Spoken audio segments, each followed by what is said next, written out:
SS Rajamoli ayaa wuxuu helay ciidamo fara badan oo ammaanka deegaanka u deesha ilaalinaya meesha duubista ay ka socota filimka lagu magacaabo SMB29 sida ku meel gaarka loogu yeero.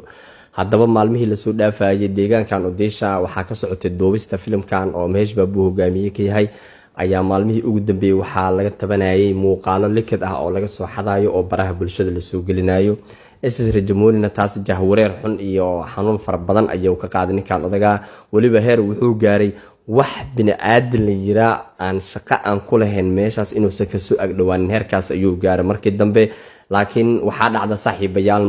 maalintii ugu dambeysay adigu 24 saac ka hor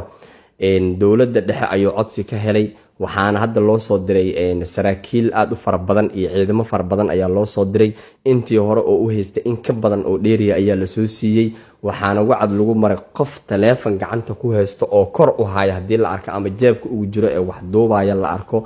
in lacag ganaaxa adagna laga qaado xabsigana loo dhaadhiciyo. sababtaasna waxaa lagu qeexa ayaa la leeyahay ammaanka filimkan in la ilaaliyo sababtoo ah